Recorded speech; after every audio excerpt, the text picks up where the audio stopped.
Hey y'all, welcome back to the couch.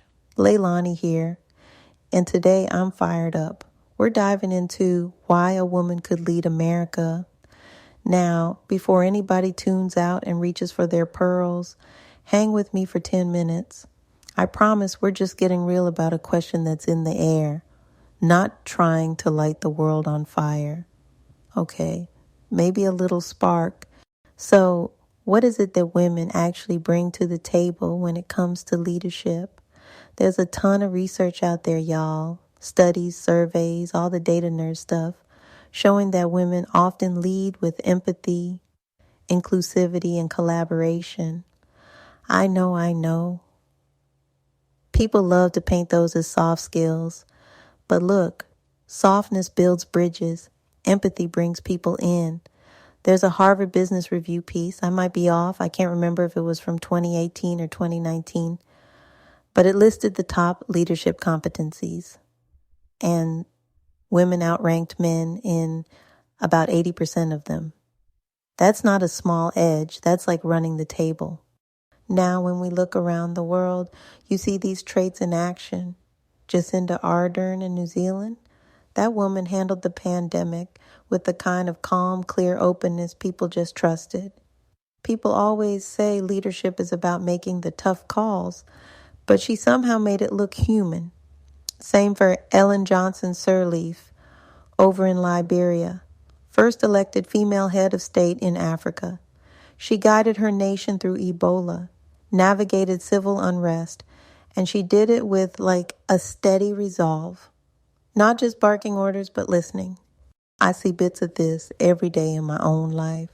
At Boss Women Network, some of the wildest breakthroughs I've seen haven't come from one person bulldozing ahead. They come from collaboration.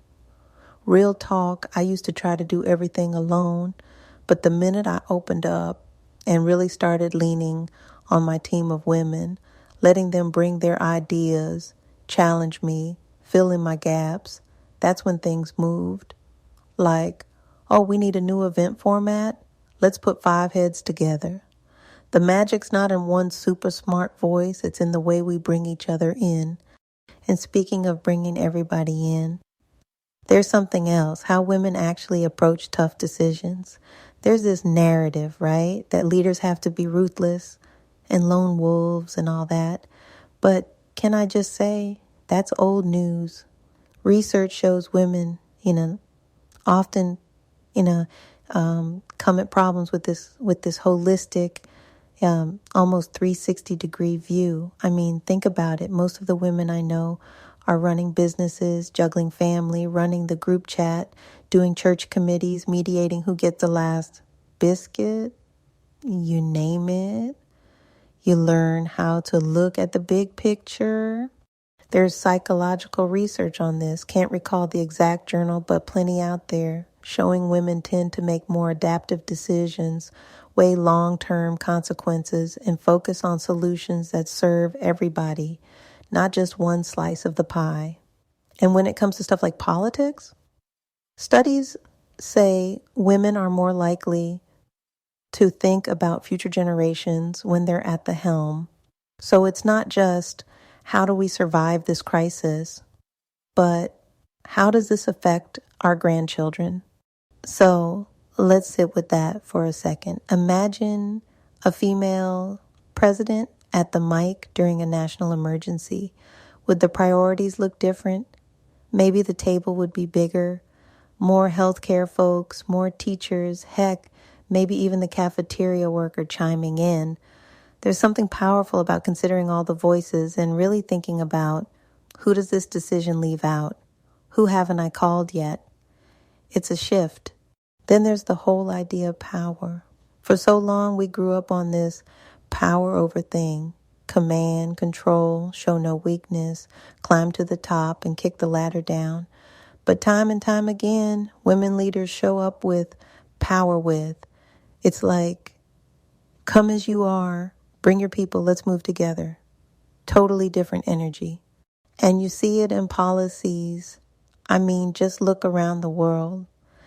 Countries with women presidents or prime ministers often get these groundbreaking initiatives. paid family leave, real investment in public health, matching childcare to work schedules. It's holistic progress, not a quick win. Even here in the States, when women are behind the legislation, things like healthcare reform and family leave suddenly become priorities instead of afterthoughts. Y'all, I want to leave you with this. When has a woman leader in your own life made a difference in a time of chaos? Doesn't have to be national news or anything. My own mother, in our hardest seasons, always held the line. She wasn't loud, but she was steady. Decisions got made. Meals got cooked. Feelings got heard, even when everything felt like it was falling apart. That's power. That's progress, rooted in love, not just control.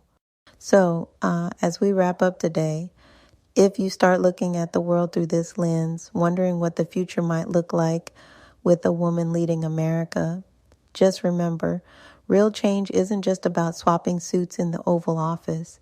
It's about rethinking how we measure power and progress and who gets to write the rules. Y'all, I feel a part 2 coming on. Until next time, keep pouring into yourself, keep seeing the power in your circle. And remember, sometimes all you need is 10 minutes on the couch. Talk soon.